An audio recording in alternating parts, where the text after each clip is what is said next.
un consultant, un ancien footballeur, Ndofène Fall, qui d'habitude vient toujours nous donner son expérience par rapport au match des Lions, mais également nous donner sa vision par rapport au football du Sénégal. Alors, Monsieur le ministre, tout d'abord, j'estime que vous devez être très heureux, comme tous les Sénégalais aujourd'hui. Oui, je voudrais d'abord te remercier et remercier la 2STV pour cette belle initiative après une fête du football. C'est vrai que je suis très satisfait du résultat, mais satisfait aussi du comportement du peuple sénégalais qui s'est mobilisé malgré le doute après le match contre la Tunisie. Absolument. On a senti une solidarité, une générosité sénégalais pour accompagner l'équipe nationale et montrer l'envie de la population sénégalaise de participer à la CAN. Je pense que ça s'est réalisé parce que les signaux ont été compris par les joueurs, l'encadrement et toute la population aussi a participé en tout cas à cette belle qualification. Je voudrais aussi remercier l'État sénégalais parce qu'en réalité nous avons commencé le travail et que ces jeunes aussi se sont engagés et cette dynamique nous a permis aujourd'hui d'être qualifiés parce que ce n'était pas évident quand j'ai pris service et qu'il fallait effectivement permettre à l'équipe du Sénégal de recevoir l'Égypte ici à Dakar. Vous avez relevé beaucoup de défis, hein? On a relevé des défis parce que le président de la République a été très clair avec le ministre des Sports, avec le gouvernement du Sénégal, parce qu'il nous a instruit, il nous a demandé de tout pour que le stade Léopold Senghor soit aux normes pour permettre aux jeunes Sénégalais et aux populations sénégalaises qui ont partagé cette joie-là. Et je pense que ça a été bénéfique. Et ça nous a permis aussi de croire, en tout cas à ces joueurs-là, parce que moi je n'ai jamais douté d'une qualification. J'ai été très serein parce que je savais qu'il y avait le patriotisme, il y avait aussi le professionnalisme et il y avait aussi l'organisation qu'il fallait, surtout au niveau de l'encadrement et de ces joueurs-là. Et je pense que ça a été une belle aventure et aujourd'hui nous avons atteint le premier but, le premier objectif et nous allons nous mobiliser pour préparer effectivement cette CAN. Alors Alassane, aujourd'hui vous devez être fier de jeunes joueurs se qualifier pour la CAN. Et après le tirage au sort, on a beaucoup épilogué sur les palmarès de Tunisie, de l'Égypte, mais pas sur la valeur intrinsèque en réalité des joueurs, mais quand même le Sénégal a démontré sur le terrain qu'on mérite cette qualification. Bonsoir Pape. Allez, je pense que la qualification a été méritée du début jusqu'à la fin. Le Sénégal a donné un bon ton ici durant les matchs allés face à la Tunisie, battre la Tunisie ici, battre l'Égypte. Battre l'Égypte ici, donc c'était pas une crème. Parce que malgré la mauvaise pente des Égyptiens, c'est quand même l'Égypte, c'est une grande nation du football. Et tout ce que cette équipe a fait durant ces 10 dernières années aux phases éliminatoires et pendant les Coupes d'Afrique. Donc c'est une équipe qui est en train de naître, qui est en train de progresser, de vivre ensemble, de prendre conscience des qualités des uns et des autres. Je pense qu'aujourd'hui, on ne peut que les féliciter, on ne peut que leur tirer un grand chapeau. Déjà d'avoir décroché, la qualif au Caire, ce qui n'était pas évident, que pratiquement tout bon Sénégalais n'y croyait pas. Donc ils ont été costauds du début à la fin. Aujourd'hui, un grand chapeau. Au nom du groupe de la fédération, on dit merci aussi à monsieur qui a quand même eu à déplorer les grands moyens pour cette équipe depuis le début. Moi, parce que j'étais là, j'en suis témoin. J'ai très souvent voyagé avec l'équipe et j'ai vu vraiment dans quelles conditions évoluer cette équipe. Des conditions du monde du foot au plus haut niveau. Donc ça, c'est des joueurs, c'est des professionnels qui sont dedans, qui vivent ça chaque week-end. Donc on ne les a pas dépaysés en les mettant dans de mauvaises conditions, au contraire. Donc aujourd'hui sur le terrain, ça paye. On leur dit vraiment un grand bravo et puis un grand bravo au staff technique aussi. Allez y croire. Y croire. Dès le début. Je sais que tu allais y venir. Vous savez, moi je félicite le Sénégal. Absolument. Quand le Sénégal est déterminé, quand le Sénégal est tendu vers le même objectif, en général, on obtient des résultats positifs. Quand on arrive sur le terrain, c'est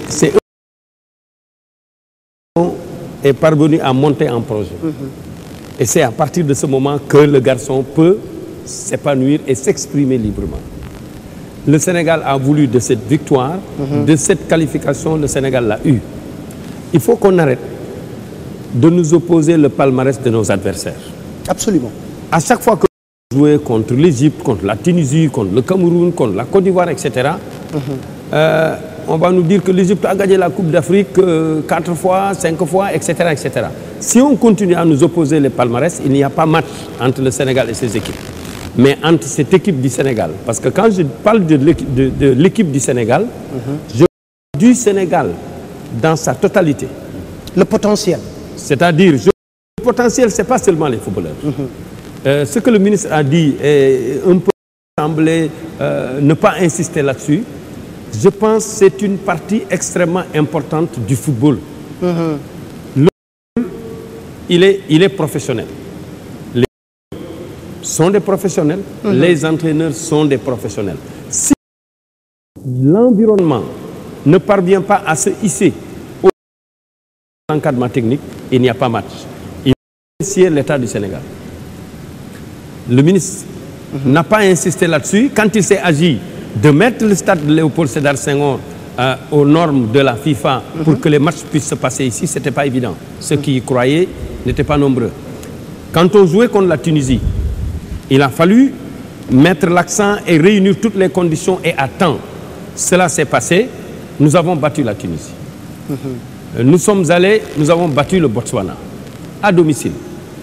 Et les conditions de transport, de regroupement, de la feuille de route, de l'encadrement technique ont été, à mon avis, extraordinaires dans le résultat final. Parce que c'est dans les détails, c'est dans ces détails-là qu'on perd un match. Tu as fait un mauvais voyage. Les joueurs n'ont pas récupéré. Il y a un entraîneur qui est arrivé, il va peut-être me confirmer. Tu as fait un mauvais voyage. Tu n'es pas arrivé à temps. Tu arrives à temps, les dispositions ne sont pas prises. L'hôtel ne répond pas aux normes. Tu perds 2 ou 3 heures de temps. Tu perds une journée d'entraînement. Ton match est perdu.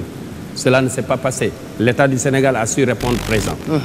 Je suis un peu gêné que le ministre soit présent. Parce que ce que je suis en train de dire, j'aurais souhaité le dire en son absence. Mais je crois vous aurez l'occasion de le dire. Parce qu'il va bientôt après, voilà. On va le laisser aller se reposer quand même quelque part parce qu'il a d'autres engagements.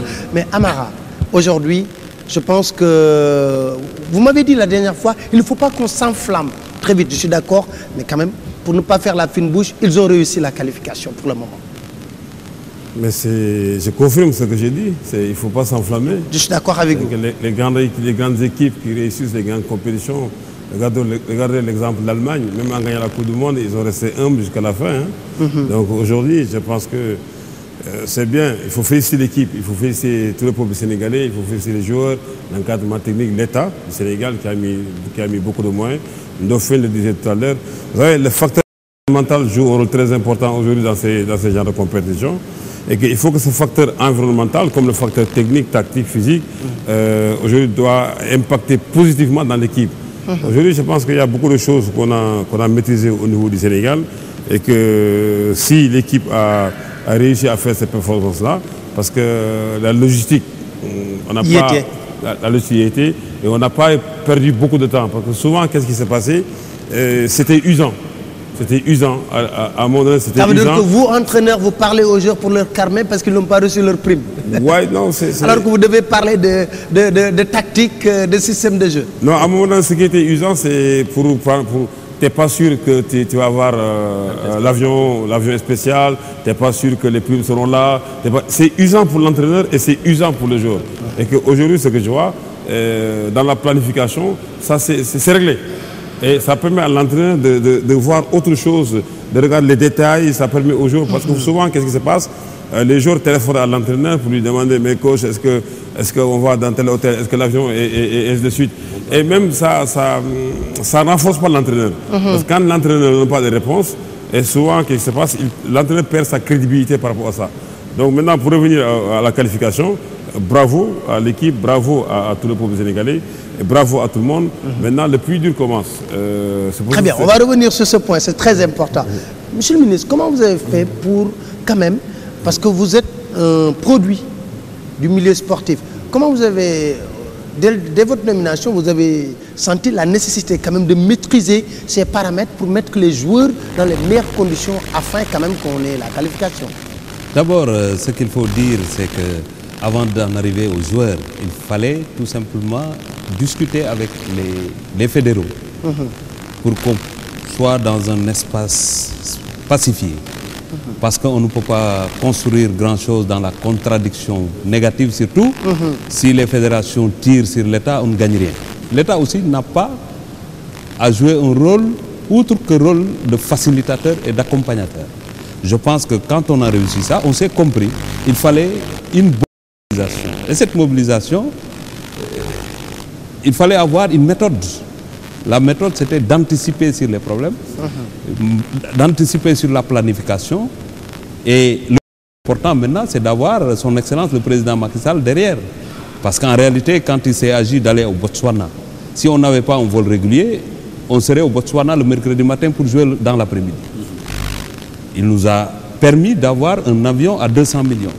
Aujourd'hui, quand on fait le total de la location d'avions, on est presque vers les 350 millions pour nos différents matchs, parce que c'était 200 millions pour le Botswana, 53 millions pour la Tunisie et plus de 90 millions pour l'Égypte pour revenir au Sénégal. C'est extrêmement important parce que ce sont les détails qui bougent l'atmosphère de l'environnement même de l'équipe. Il faut ces détails-là, ces détails de primes de sélection. Aujourd'hui, tous les joueurs ont été payés avant que je ne quitte le stade de Léopold Senghor. Parce qu'ils devraient rentrer, ils sont dans l'avion. Oui. Il fallait régler le problème des primes. Depuis, je pense que ça a été réglé. C'est la même chose. Parce que quand on règle le problème des primes des joueurs, il faut aussi régler le salaire des entraîneurs. Et je pense que nous avons reçu des instructions du président de la République pour prendre en charge cette question-là. Et je pense que dans quelques jours, parce qu'on a fait de sorte que d'ici quelques jours, on ne parlera plus de problème de retard de salaire pour les entraîneurs qui sont des nationaux et qui ont décidé de rester dans ce pays-là pour accompagner le football sénégalais. Je pense que ça, c'est un ensemble. Et comment aborder la CAN? Et aborder la CAN, c'est prendre en considération les critères qui vont dans le sens de construire l'équipe nationale, de construire le sport sénégalais. Il ne faut pas être frileux parce que Amara dit il faut faire ça, c'est une alerte. Il faut prendre en charge ces questions-là, ce que Ndofène est en train de dire, ce que notre doyen est en train de dire. Et il faut faire appel à l'ensemble des personnalités qui ont construit le football sénégalais. Parce que nous ne l'avons pas construit. Nous sommes en train de jouer notre partition. Il y a d'autres qui ont eu à faire quelque chose. Donc il faut que nous tous nous soyons ensemble et qu'on anticipe aussi sur la CAN. Aujourd'hui, je vais convoquer une réunion la semaine prochaine pour qu'on fasse l'estimation globale de ce, en tout cas, ce qui doit nous permettre d'être en situation, en condition de compétition au niveau de la Guinée équatoriale. Et je pense que nous tous, si on anticipe dans la programmation, dans la démarche, on pourra aller tranquillement au niveau de ce CAN. Mais je voudrais aussi, parce que il faut comprendre qu'on a une équipe qui est en construction. Je suis bien d'accord avec l'entraîneur Amara, qui l'a souligné tout à l'heure. Il ne faut pas qu'on s'emballe. Aujourd'hui, on a réussi quelque chose, il faut qu'on fête, parce que nous sommes dans le domaine du sport. Il faut qu'on... C'est une fête, il faut qu'on savoure cette qualification-là.